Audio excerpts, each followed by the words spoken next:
Bueno, ¿qué tal? ¿Cómo andan? ¿Todo bien? Yo soy Martín Burgos, profesor ayudando a Cintia junto a otros colegas en la materia de macroeconomía. No pude dar la charla, la clase con ustedes, así que bueno, vamos a grabar lo que es la charla sobre la curva de Phillips. Bueno, es un interesante tema que un poco termina y cierra todo lo que es lo que vieron sobre oferta agregada y demanda agregada, haciendo un poquito un repaso de cómo está ubicado este tema en la materia. Arrancamos diciendo que obviamente la macroeconomía nace con Keynes, con los debates de los años 20 y 30 respecto de cómo andaba la economía. Antes se usaba un estilo mucho más microeconómico, digamos, más los clásicos de Marshall bueno, y ese tipo de lecturas para pensar la economía, de lo que hoy llamaríamos microeconomía. Y a partir de los años 30 eso empieza a dejar de funcionar, la crisis genera un gran desempleo abierto eh, bueno, lleva a pensar otras cosas y entonces ahí aparece Keynes, que lo que dice en sustancia es que los precios no están ajustando en los mercados, no están vaciando los mercados y entonces lo que va a pasar es que el Estado tiene que levantar la economía, hacer volver al crecimiento la economía, porque si no, el desempleo que había en ese momento iba a ser crónico, ¿sí? Entonces ahí una de las cuestiones clave de Keynes es obviamente los precios que no ajustan, por eso tiene que aumentar los gastos. Lo que aparece después inmediatamente casi es, bueno, cómo se toma el libro de la teoría general de él y todo lo que eso implica, ese keynesianismo clásico, modelo keynesiano clásico, tomarlo en el marco de lo que es la teoría económica y aparece el ISLM que estuvieron viendo, en el cual sí aparece un precio que empieza a moverse, que empieza a ajustar, que es el precio del dinero, la tasa de interés, ¿sí? Entonces ahí aparece una curva de bienes, una curva de dinero y e implícitamente obviamente una tercera que es el mercado de los bonos, como ustedes saben. Entonces a partir de ahí empieza a haber cierto ajuste y empieza a haber eh, eh, otras consecuencias, obviamente, ¿no? La política fiscal va a tener otras consecuencias sobre la tasa de interés que en el modelo keynesiano clásico no tenía. Y después se va construyendo lo que se llama el modelo de oferta agregada y demanda agregada, que es el que estuvieron viendo hasta ahora, en el cual ahí vuelve a aparecer el precio como ajustador de la economía, como la variable clave para poder ajustar cualquier problema que haya a nivel de las cantidades. Entonces, obviamente es eh, algo totalmente distinto de lo que pensaba Keynes. Muchas veces se termina diciendo que Keynes pensó su modelo en el corto plazo. Keynes diría que no, que en verdad su modelo es el de la teoría general, justamente como se explica en su libro, y que los precios se ajustan solo parcialmente. Muchas veces las cantidades hay que ayudarlas desde el Estado. Bueno, dada esa introducción un poco para ubicar el tema de hoy, bueno, oferta agregada, demanda agregada implica que aparezcan los precios y esos precios aparezcan en el modelo y aparezcan como una de las este, de las novedades, si se quiere, a pesar de que obviamente es una vuelta atrás respecto a lo que era la macroeconomía en Keynes. Ese modelo de oferta agregada y demanda agregada toma, bueno, la parte de demanda agregada tiene mucho que ver con el ISLM, obviamente, y la parte de oferta agregada retoma algunas cuestiones del mercado de trabajo en el cual son importantes la productividad, obviamente, hay una relación, a través de la productividad hay una relación entre el producto y el empleo, e indirectamente, obviamente, entre el producto y el desempleo. Eh, Eso quiere decir que cuando hay un ciclo económico de crecimiento, entonces el desempleo baja, el empleo crece, el desempleo baja. Y al revés, obviamente, cuando tenemos un ciclo, una parte de recesiva del ciclo, baja el PBI y lo que pasa es que baja también el empleo y sube el desempleo, ¿sí? Entonces es interesante porque ya no tenemos un desempleo estructural como en el caso de Keynes, en el cual el Estado tiene que intervenir, sino que es un desempleo que empieza a aparecer como cíclico y es bastante corriente pensarlo así en los años de la posguerra, ¿no? Los años de la posguerra son unos años que son bastante excepcionales en el capitalismo occidental, en el cual son años de fuerte crecimiento en todos los países, incluso, bueno, Argentina es un momento en el que hay un auge industrial en todas partes, un auge de la intervención estatal, se pensaba que el Estado a partir de las herramientas económicas que estábamos explicando, podía definir los momentos de crecimiento y cuando ese crecimiento podía ser un poco muy fuerte, incluso tratar de recesionar un poquito, ¿no? De forma a controlar un poquito lo que pasaba en el mercado de trabajo. Y se pensaba también que, bueno, y en ese momento de la posguerra las economías eran sobre todo cerradas, antes que nada, digamos, era difícil todo el movimiento de capitales financieros internacionales o la compra de dólares que existe en un país como la Argentina, no era algo, era algo muy marginal, digamos, o muy para ciertas élites, para decir así. Así que, bueno, en ese modelo de oferta agregada y demanda agregado reaparece el precio, reaparece el desempleo y aparece un ciclo económico que los políticos, los que hacían la política económica, los políticos y los economistas, pensaban que podían controlar.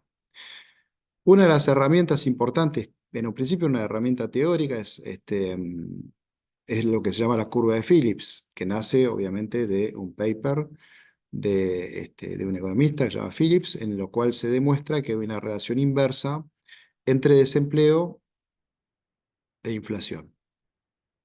Lo que dice es que él lo toma para Gran Bretaña, pero después Solow y Samuelson lo van a aprobar también para Estados Unidos y les va a dar resultados interesantes en el mismo sentido. Cuando hay un incremento de la inflación, el desempleo baja. Y cuando hay un incremento de la inflación, cuando hay un incremento de la inflación, el desempleo baja. Y cuando el desempleo empieza a subir, entonces empieza a caer la inflación. Es decir, que hay una especie de, a los ojos del que hace las políticas públicas, ahora vamos a ver unas filminas, a los ojos del que hace las políticas públicas, vos podías elegir, ¿no? Tenías la opción, el trade-off, como se dice en inglés, entre elegir más inflación y menos desempleo, o elegir menos inflación y más desempleo, ¿no? La curva de Phillips en un principio lo que muestra es eso, de que hay una relación hace casi 100 años, toma casi 100 años en datos de la economía de Gran Bretaña, del economista Phillips, y demuestra que hay una relación sólida, inversa, un trade-off entre inflación y desempleo. Ahora vamos a ver ahí las filminas que ustedes la tienen, las voy a compartir en la pantalla para que la tengamos.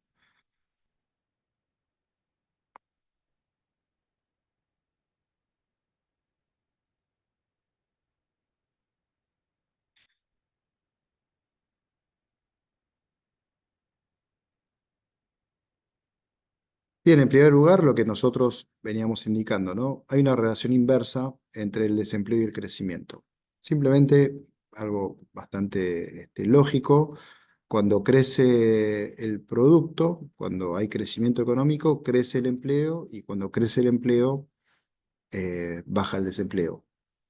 Esto, que es bastante lógico, visto desde ese punto de vista, se puede ver también en los datos. En este caso, en los últimos 20 años o 15 años se tomó desde el INDEC de 2005 al 2020, y lo que vemos es que efectivamente el PBI real que está en rojo, que marca ese crecimiento hasta el año 2011 y después el estancamiento y después 2018-19 cae. Es un poco, bueno, lo que pasó en ese momento.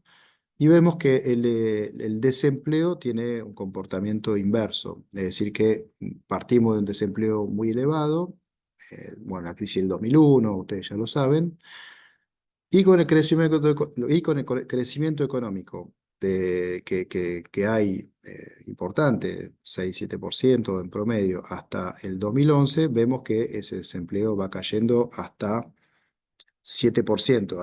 Aquí en el gráfico hay que mirar para desempleo lo que es el eje derecho. ¿Sí? Entonces llegamos a casi 7% de desempleo.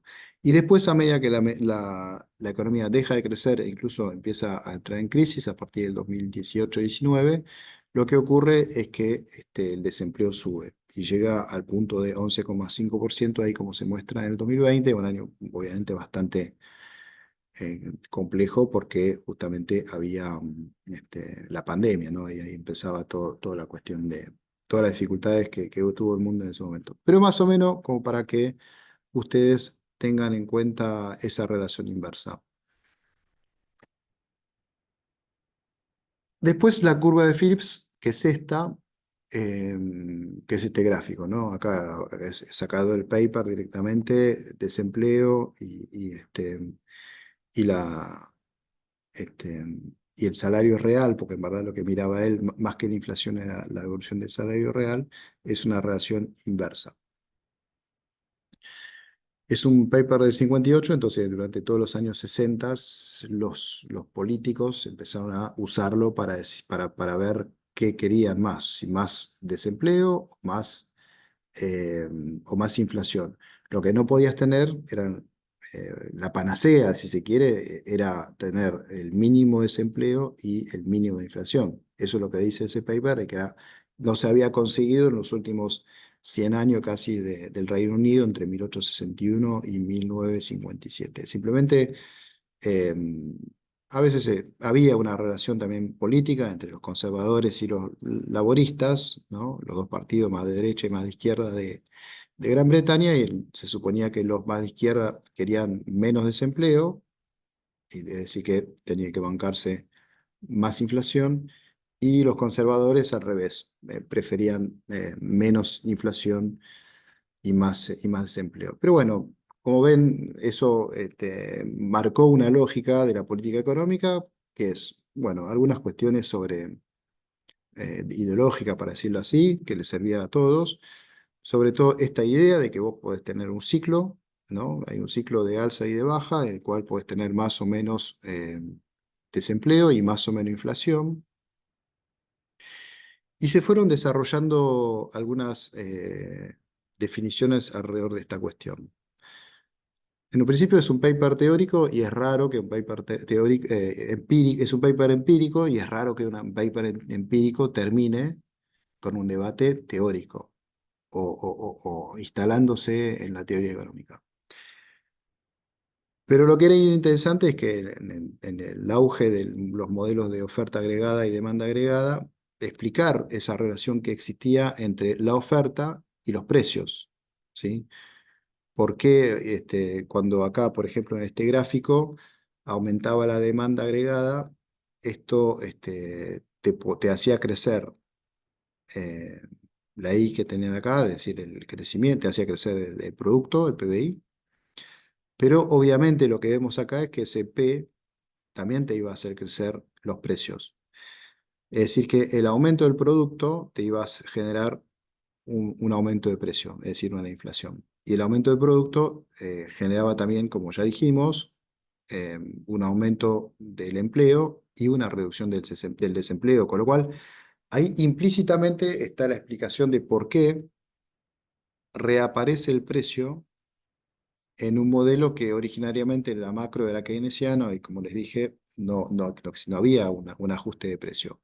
Reaparece el ajuste de precio porque empíricamente lo que se ve es que el ajuste en Philips, hay una relación inversa entre precios y desempleo, es decir, en última instancia, entre lo que pasa en el mercado de trabajo, salarios, empleo y desempleo, y lo que pasa en el mercado de los bienes a nivel de los precios. Esa es un poco la relación que se empieza a instalar empíricamente y que hace que volvamos a reinstalar la cuestión de los precios como forma de ajuste en la macroeconomía. Entonces ahí, bueno, está puesto, ¿no? Entre el punto A y el punto B hay un trade-off entre el desempleo y la inflación. O si querés menos desempleo, tenés que crecer, ir al punto B. Vas a tener menos desempleo, pero más inflación. Pero si querés menos inflación, vas a tener que tener más desempleo, menor crecimiento, y ese es el punto A, ¿sí? Bueno, esto más o menos para explicar cuál es el lugar que tiene la curva de Phillips de Phillips en ese debate teórico. La curva de Phillips viene a demostrar empíricamente que hay una relación en el mercado de trabajo, digamos, que termina, que redunda en un incremento en los precios. Una nota al pie que pongo acá. Hay varios textos de argentinos que trataron de hacer el mismo trabajo para Argentina. Eso, hay un clásico de Broderson, por ejemplo. Y en Argentina lo que se da, y es un poco lo que vamos a ver ahora, y es una introducción también a algunas cuestiones que veremos después van a ver conmigo sobre inflación, lo que se da es que generalmente puedes llegar a tener una estanflación, ¿no? Ya desde los años 50 hay varios textos que empiezan a comentar en Argentina de que en verdad cuando se devalúa, por ejemplo, que es bastante clásico, lo que la devaluación genera en Argentina es una recesión y a la vez inflación. Un proceso de lo que se llamará ahora en los años 70 y que vamos a ver, un proceso de estanflación, que es algo bastante conocido y en la actualidad sigue bastante vigente. Uno ya sabe que cuando se devalúa, la devaluación del 2014, la devaluación del 2016, a fines de 2015, con el nuevo gobierno, la devaluación del 2018 y 19, todas esas trajeron aparejada eh, una pérdida de ingresos, una caída del consumo, una recesión, y, y no obstante esa recesión, un incremento de la inflación. Porque ustedes recordarán un poco, adelanto algunas cuestiones, ¿no? Que la inflación se puede vincular a distintas causas. Una de las causas es un exceso de demanda. Si hay mucha demanda, los precios suben y entonces si los precios suben, efectivamente vamos a tener una inflación por demanda. Ese típicamente las inflaciones de estilo monetarista, monetarias, ¿no? Pero bueno, sin irnos mucho más lejos, pero ya habiendo un poquito, habiendo introducido algunas cuestiones respecto a la inflación, porque es de lo cual estamos hablando, aparece otro paper influyente del año 68 que fue un poco un paper que una parte del éxito fue también que a los pocos años lo que ellos intuían que podía pasar o que constataban que podía llegar a pasar, terminó pasando, ¿no? Que es esta inflación de la forma que lo vamos a tomar ahora. Friedman y Phelps escriben en el 68 un texto en el cual dicen que en verdad hay unos límites muy fuertes a la curva de Phillips tradicional, que es la que explicamos hasta ahora. Porque la curva de Phillips es una curva en la cual vos podrías elegir, ¿no? En el ciclo dónde pararte, si querés un poco más de inflación, un poco más de inflación, etc. Y ellos lo que van a empezar a plantear es que eso eh, es imposible, salvo que la gente, eh, o sea, funciona si la gente no se da cuenta de lo que está haciendo el gobierno, ¿no? Y ahí aparece algo interesante que es las expectativas que ya empiezan digamos, a tener un recorrido en la teoría económica, por ahí más explícito, en el cual las expectativas van a empezar de la gente, de los actores, de los agentes, van a empezar a jugar un rol frente a lo que hace sobre todo el gobierno, frente a la política pública. Entonces te pueden llegar a anticipar algunas consecuencias de las políticas públicas y al anticiparlas, eso tiene efectos reales sobre la economía, ¿sí? Veamos un poco eso si les parece y vamos. vamos charlando de esa cuestión. Em, bueno, acá hay como algunas cuestiones de discusiones básicas que plantea este modelo de la tasa natural de desempleo. Ustedes se acordarán que clásicamente la tasa de desempleo en la teoría neoclásica pre-keynesiana, para decir así, no existía, o por lo menos era un desempleo que se llamaba voluntario. Vos no trabajabas porque no querías.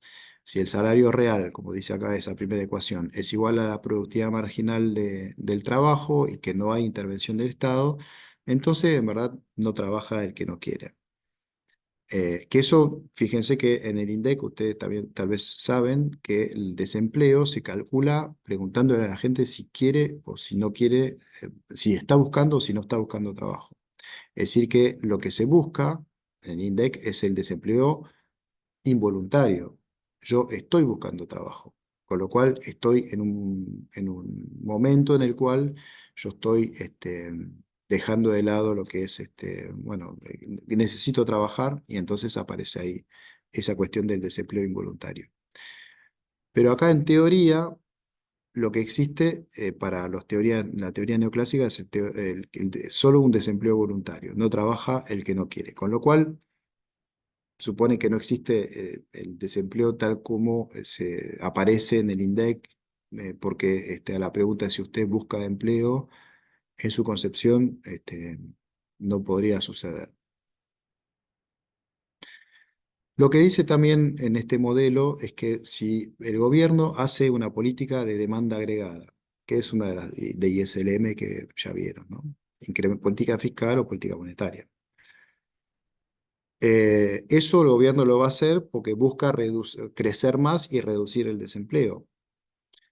Eso lo que dice este modelo es que lo vas a poder lograr solo si el desempleo está en un lugar que no es el desempleo natural. Entonces ellos van a empezar a plantear la existencia de un desempleo natural debajo del cual simplemente eh, no podría funcionar correctamente la economía. Ahora lo vamos a ver, digamos, qué significa eso. Una política en la cual los precios, y ahora vamos a ver un poquito cómo es el modelo ampliado de la curva de Phillips para que quede bien claro todo. Cuando vos haces una política expansiva, el actor ya sabe lo que va a generar esa política expansiva. Esa política expansiva va a generar una reducción del desempleo y va a provocar también un incremento de la inflación. Con lo cual, el actor ya sabe que va a haber un incremento de la inflación. Con lo cual, lo que aparece ahí en ese modelo es un precio esperado, ¿sí? Y entonces, si vos ya sabés que va a haber, vos sos empresario, si vos ya sabés que va a haber un precio mayor al que estás vendiendo hoy por hoy con tus costos actuales, porque el gobierno está llevando adelante una política expansiva. Entonces lo que vas a hacer es que te vas a atajar y vas a incrementar ahora tus precios, porque vos sabés que el día de mañana lo vas a tener que incrementar sí o sí. ¿Por qué? Porque te lo marca la curva de Phillips. Entonces, haciendo eso, los empresarios, anticipándose y subiendo los precios, porque esperan que eso va a ocurrir por la misma curva de Phillips y por la política expansiva que está llevando el gobierno, entonces lo que está pasando es que el gobierno no va a tener eficacia en su medida. Es decir, como va a haber un incremento de precio, al mismo tiempo que está la política expansiva, en verdad no va a haber una reducción del desempleo, no va a haber un crecimiento económico. ¿Por qué? Porque va a haber directamente un incremento de precios. Y al haber un incremento de precios, eso le va a restar obviamente salarios a los trabajadores y entonces obviamente no va a haber un mayor consumo, no va a haber mayor inversión, es decir, que no va a haber un incremento de la demanda agregada. Eso se ve un poquito en la curva, en la cual de A se pasa a B, ¿no? Es típicamente la política expansiva, aumenta el PBI, lo vemos acá, con la I, pero los precios también van a subir, ¿no? Eso es típicamente lo que esperaríamos de la curva de Phillips normal. Pero como hay un anticipo y ya se sabe, no hay más ilusión económica, ilusión monetaria de parte de los actores, sino que van trabajando y anticipando lo que va pasando, los actores van subiendo los precios y entonces vos te terminás encontrando en el punto C, que es un punto en el cual no creciste, estás al mismo nivel que a tu nivel inicial, pero tenés un nivel inflacionario, un nivel de precio mucho mayor. Es decir, que estás en el peor de los mundos. Para eso no hubieses hecho nada, estarías en el punto A, es decir, en el mismo nivel de crecimiento, pero con niveles de precios inferiores. Entonces, uno de los consejos que se daba, obviamente, a partir de este modelo es, los gobiernos, cuando ven que la gente ya les agarró la mano, para decirlo así, no hagan nada, ¿no? No hagan nada, no sirve hacer política expansiva en estas condiciones. Entonces, bueno, eso es un poco lo que plantea Friedman y Phelps en el 68, y eso es el estancamiento. Es un estancamiento económico asociado a un proceso inflacionario. Se llamó la estanflación. Eso se dio en los años, el paper se escribió en el 68, y unos pocos años después, 73, empezó a darse efectivamente un proceso estanflacionario. En Estados Unidos sobre todo, pero en Europa y en Estados Unidos, ¿no? El mundo occidental. En el 73, ustedes saben, hay problemas en Medio Oriente, bueno, cuestiones más de la geopolítica, pero que impactan directamente sobre el precio del petróleo, que pasa de $1 a $10, ¿no? Se multiplica por 10. Y eso obviamente va a terminar impactando en todos los costos de todas las industrias, porque obviamente el petróleo de Medio Oriente iba a todos los productos, iba y se trasladaba hacia Europa y Estados Unidos, y bueno, con eso era parte de los costos de todos los productos, con lo cual se va trasladando ese incremento de costo de la energía en todos los productos.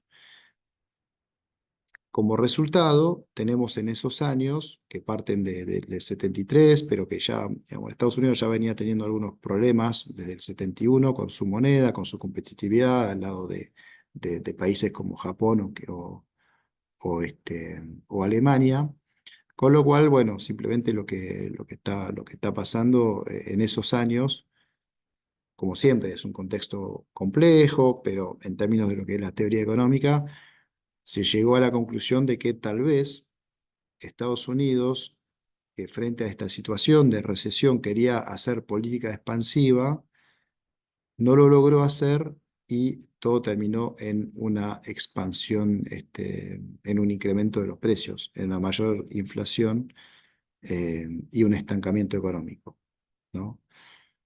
Una versión alternativa sería una de decir, bueno, tuviste una inflación causada no por la expectativa de precio de los agentes, sino simplemente te incrementaron los costos, eso te llevó a una recesión, algo por lo cual está pasando Europa, por ejemplo, en este momento, ¿no? Ustedes saben, con esta cuestión de la guerra con Rusia, el gas que le proveía Rusia ya se cortó, y entonces hay un incremento, hay un problema de abastecimiento, un problema de energético y un incremento de tarifas a todos niveles muy fuerte en la región de Europa Occidental, que hace que tienen muchos problemas de competitividad con su industria. Pero bueno, dentro del marco de Friedman y Phelps apareció esa tasa natural de desempleo como algo, que resolvía teóricamente la curva de Phillips, ¿no? La curva de Phillips funcionaba si había ilusión monetaria, es decir, que si los actores no anticipaban correctamente algunas de las consecuencias de las políticas públicas. Bueno, acá un poco lo que les comentaba sobre el shock petrolero y esta inflación que hubo en los años 70, que se prolonga después en el 79, tenemos otra de estas.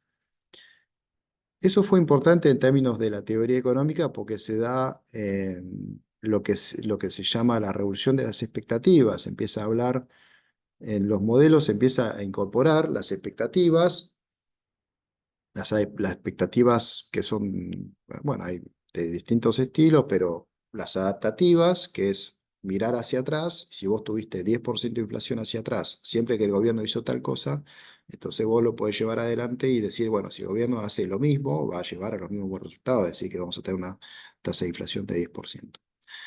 Y las expectativas racionales, que son más, más complejas, en el sentido que se supone que la gente entiende un modelo económico. Bueno, ya lo veremos, no quiero anticipar cosas que no están, pero más o menos para que entiendan que todos esto empiezan a hacer en los años 70, 80 y se fue generalizando bastante todo lo que es la incorporación de las expectativas en los modelos económicos.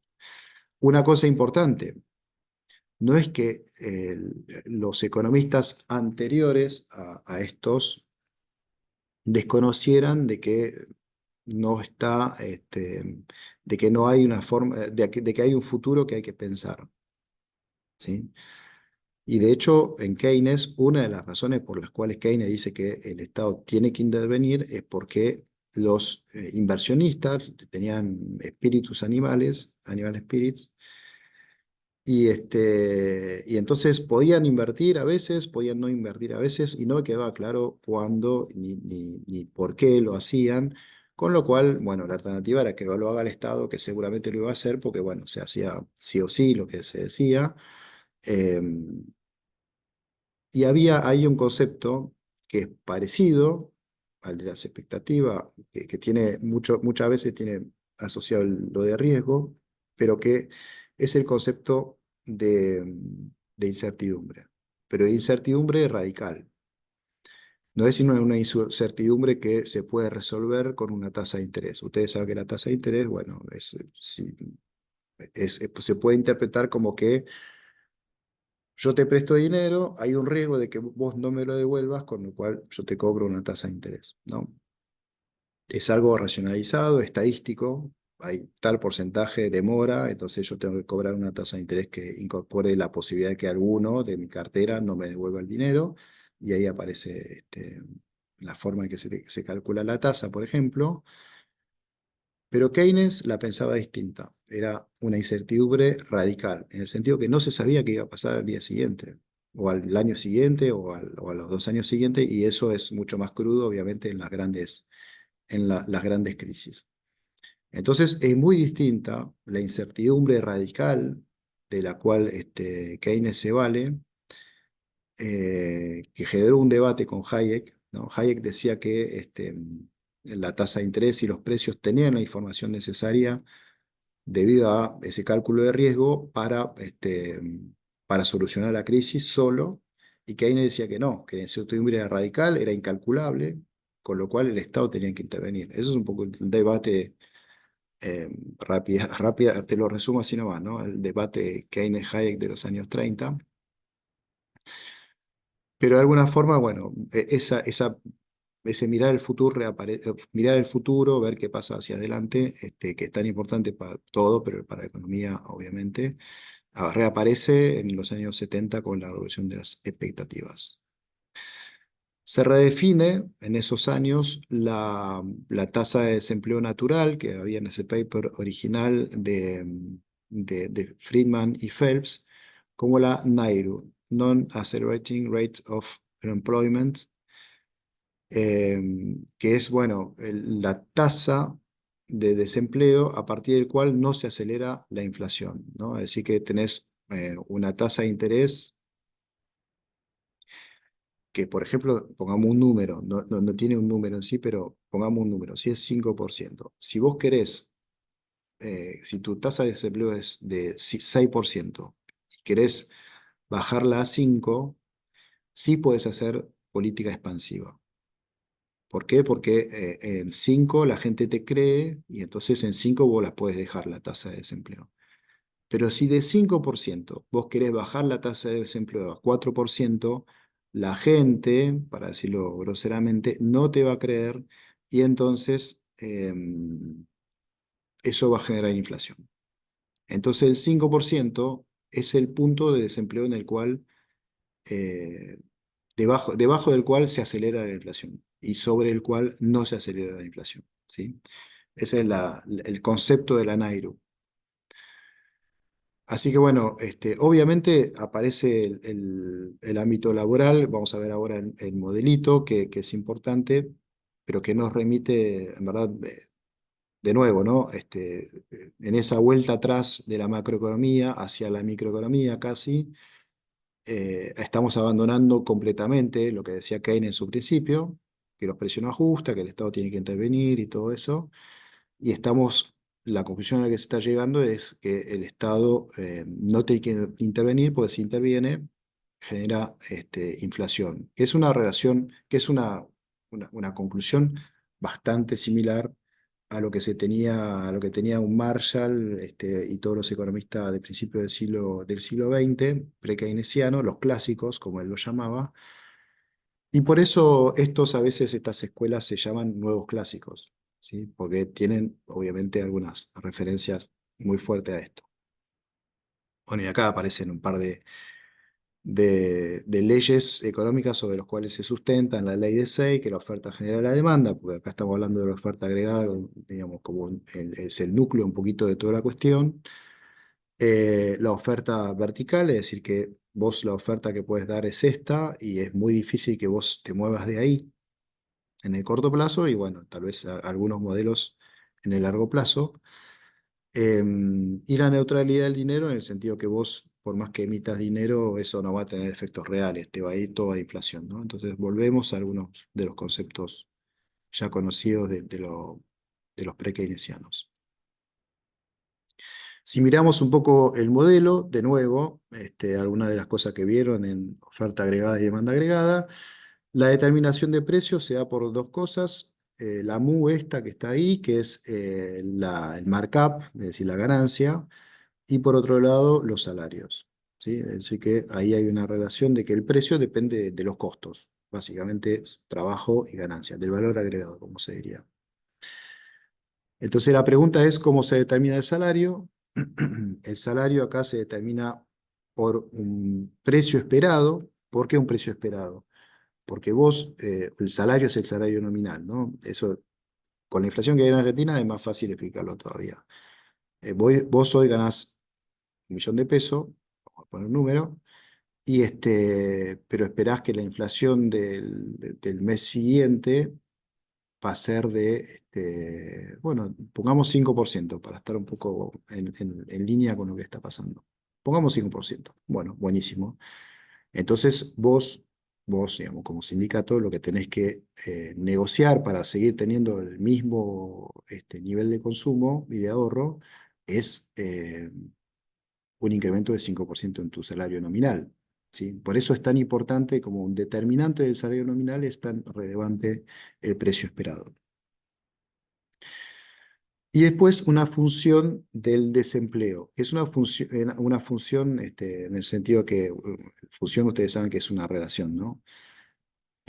Una relación negativa con el desempleo, porque cuando tenés más desempleo vas a tener menos salario, y cuando tenés menos desempleo vas a tener más salario. ¿Por qué? Porque si tenés poco desempleo, ahí aparecen dos cosas, ¿no? La primera, que es que vos podés elegir el trabajo que te convenga y tal vez el que te convenga en términos monetarios incluso. Entonces, como que se acomoda mucho mejor el mercado de trabajo a lo que uno desea hacer y a lo que uno puede hacer cuando estás en pleno empleo que cuando estás en desempleo. En desempleo medio que tenés que agarrar lo que hay y entonces ahí también tenés que agarrar las condiciones de trabajo y los salarios que hay. Eso es un poquito de explicación, es algo muy fácil de entender. Yo les diría que eso viene de lejos, si uno mira a Marx, que es uno de los primeros que miró así un poco estas cuestiones, tenía un concepto que era el ejército industrial de reserva, que era esto: cuando mayor crecimiento, ese ejército industrial de reserva era, como dice su nombre, era una reserva que tenía como un ejército, ¿no? Tiene que empezarlo así. El ejército avanza o tiene baja, necesita cada vez mayor hombres, bueno, hay un reservorio de personas que te pueden ayudar y que efectivamente pueden incorporarse. Si vos vas expandiéndote en la guerra y todo eso, te pueden ayudar. Bueno, ese es el concepto del ejército industrial de reserva, pero ¿qué es esto? Si la economía va creciendo, siempre va a haber o algunos desempleados para incorporarse. Es interesante porque ahí Marx se pone en un lugar en el cual el desempleo es estructural. Y en ese sentido conecta obviamente con Keynes y podría conectar con la Nairu, si ponemos en un punto, ¿sí? O con la curva de Phillips, que siempre en los hechos hay un desempleo. Y obviamente eso lo ponía en contraposición de la economía clásica, que la economía clásica decía que no había desempleo, ¿no? Que después con la economía neoclásica eso se volvió en la gente, ¿verdad? No hay desempleo, la gente busca el ocio, eventualmente lo elige entre el ocio y el trabajo, trabajo tanta cantidad, el resto es ocio y no hay una posibilidad de desempleo porque el mercado se vacía. Hay un salario, vacía el mercado de trabajo.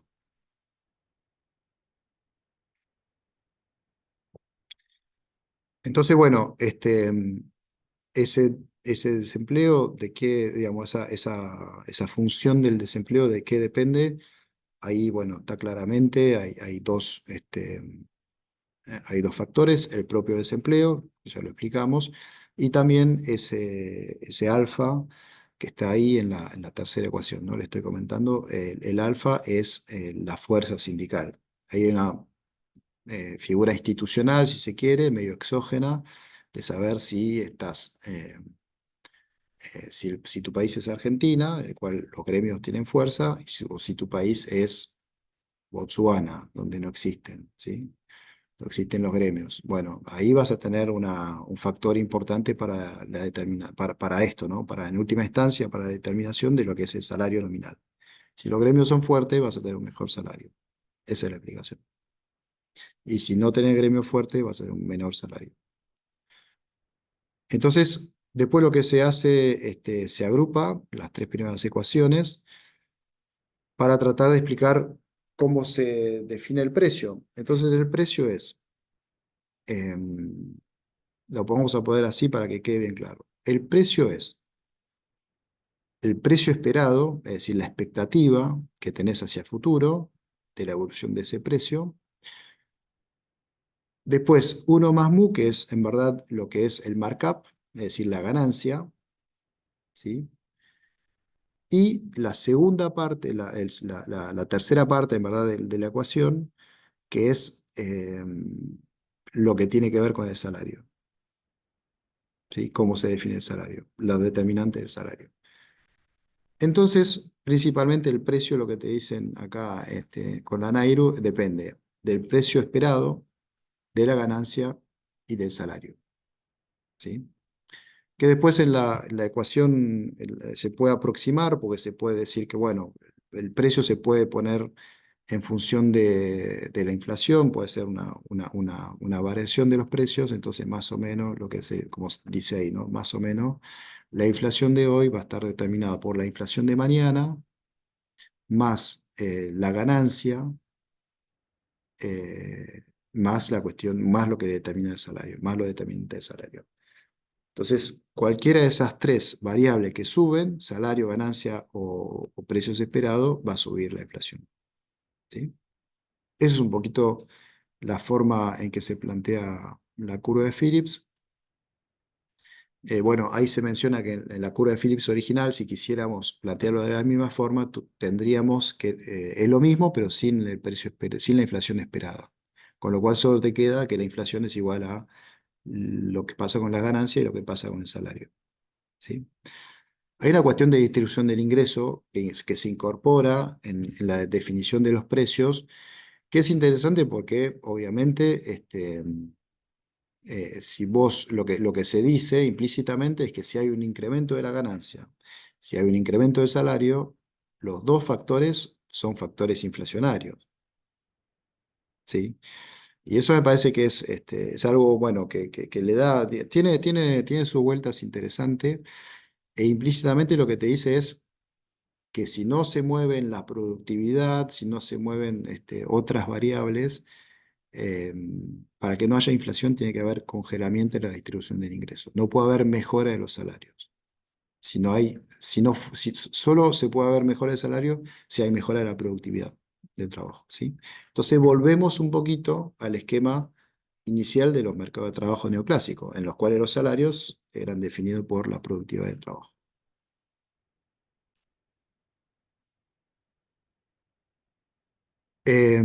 Bueno, esto es un poquito lo que yo les planteaba en términos si vemos un poquito esta curva, en la cual tenemos por un lado la inflación, la diferencia de inflación entre dos momentos y el desempleo, ¿no? UT. Y lo que vemos es que en algún momento el desempleo, cuando vamos del punto de cuando se cruza con el eje, la curva, el desempleo si vamos hacia la derecha, eh, no genera mayor inflación, ¿sí? Pero en ese punto en el que se cruza, ahí sí, si pasamos del otro lado, si bajamos del desempleo, ahí sí vamos a tener mayor generación de inflación, que es lo que yo les dije con el ejemplo del 5%. Si quieres bajar a 4% de desempleo, vas a tener inflación. Entonces esa es un poco la definición de la NAIRU, ¿sí? Em, bueno, ¿qué más?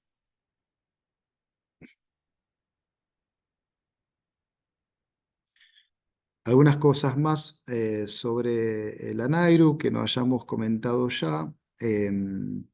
Bueno, acá en esa ecuación que está en azul, lo que les dice que la relación del desempleo natural, digamos, es, tiene mucho que ver con mu y con S alfa. Que era el mu, ¿se acuerdan? Que era el markup, es decir, las ganancias. Y el alfa era el poder de los sindicatos, o por lo menos el poder de los trabajadores, que muchas veces se da a través de los sindicatos, ¿no? Lo simplifico para que se entienda. Con lo cual, a mayor, cuando hay, como dice, ¿no? Sobre el número uno, el primer punto, se dice que cuando menor es la fortaleza de los trabajadores, menor es la posibilidad menor es el desempleo estructural. Es decir, que vos si tenés sindicatos fuertes, eso quiere decir que van a reaccionar frente a algún tipo de inflación o van a tratar de mejorar la distribución del ingreso y eso con lo cual eso va a generar que se dispare la inflación bastante rápidamente. Entonces, en esos casos, lo que vos tenés es que a mayor lucha gremial, el desempleo natural necesario para que no se incremente la inflación, o si la NAIRU, va a ser mayor, por ejemplo, 10%. Se puede pensar en un caso como fue la Argentina en los años 90, donde no había discusión gremial dentro de las fábricas, no había muchos paros y todo eso, sobre todo al principio de los años 90, no había inflación, pero teníamos un desempleo de más de 10%. ¿Sí? Consecuencia, digamos, se puede discutir lo bueno o lo malo del modelo de convertibilidad. La cuestión es que tal vez fue en ese momento donde más interés tuvo la interpretación o más pegó el ejemplo argentino con lo que es la curva de Phillips. Teníamos alto desempleo y baja inflación. Pero eso, con sindicatos fuertes, que hacía que vos tenías que tener un desempleo alto para que no se empiece a disparar las disputas gremiales. Y al contrario, si vos tenés pocos sindicatos o sindicatos muy débiles, entonces tu nivel van a reaccionar poco frente a cualquier circunstancia, no van a ir a buscar mejora de distribución del ingreso, con lo cual tu desempleo, tu NAIRU, puede llegar a ser, tu desempleo natural puede llegar a ser más bajo. Puede llegar a ser un nivel de desempleo de 2%, 3%, porque vos sabés que hasta ese punto no se va a disparar un conflicto gremial. Y al contrario, cuando mayor ganancia, es decir, peor distribución del ingreso, lo que puede llegar a tener también es un mayor desempleo natural. Por las mismas razones, digamos, ¿no? Si mayor tasa de ganancia hace que el impacto, bueno, puede ser mayor sobre la inflación de una variación de las ganancias, una variación del precio relativo, con lo cual, bueno, ahí también eso sí, se supone que el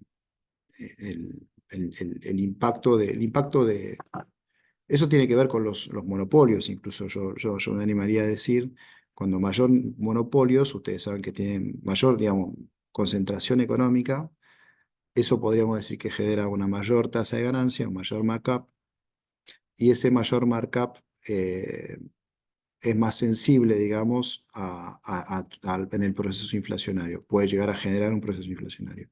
Por eso ahí también lo mismo, ¿no? Si son fuertes los sindicatos o si son fuertes los monopolios, esos dos hechos pueden llegar a ser disparadores de inflación, con lo cual la tasa natural de desempleo puede verse muy alta. Y acá, como yo le decía, se supone que la distribución del ingreso tiene que ser inamovible, porque si no, bueno, ahí aparecen los problemas, salvo que haya una mejora en la distribución en la productividad, como yo les comentaba.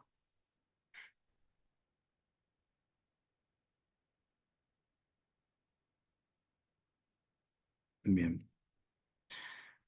Algunos puntos de fortalezas y debilidades, si se quiere, de la teoría de la Nairu. La fortaleza es que plantea la cuestión distributiva en la determinación de la inflación, lo cual, bueno, cambia un poquito de las versiones de la inflación por emisión, que son más comunes. Reconoce que la situación en el empleo impacta en las negociaciones salariales, es decir, que aparece, ¿no?, institucionalmente la cuestión de la fuerza de los gremios en un modelo económico, lo cual no siempre es obvio, pero bueno, aparece ahí. No hay un vaciado del mercado, es decir, que no es que, como en los mercados de trabajo normales, hay un salario de equilibrio que a usted le resuelve el problema del desempleo, sino que hay un desempleo que puede ser estructuralmente elevado, que es ese desempleo natural, y con lo cual hay un equilibrio ahí, obviamente. El equilibrio es que no suba los precios y es una tasa de equilibrio compatible con ese desempleo involuntario, o sea, demandante de trabajo, a contrario de lo que pasaba en el desempleo en el modelo clásico, que era un desempleo que si existiera voluntario, ¿no? La gente dirigía el ocio por sobre el trabajo, por eso había un desempleo. Entonces no entraba, digamos, en lo que es las encuestas del INDEC, como yo les decía. Pero, ¿no?, algunas críticas al modelo de Nairu: puede caer sin generar presiones en salario y precios. Bueno, lo que yo les comentaba del tema del aumento de la productividad. Em, Puede aumentar el salario sin aumentar el precio, ¿no? O sea, digamos, ahí se juega un poquito con la distribución del ingreso en este caso. ¿Puede aumentar el salario sin que aumenten los precios? Bueno, después depende. Tiene que haber una disminución del markup, tiene que haber una disminución de MU, es decir, que tiene que haber una redistribución progresiva del ingreso, sin que eso afecte al precio. Generalmente es difícil pensarlo, tiene que darse algunas condiciones para que un aumento de salario no impacte en los precios, los costos de las empresas.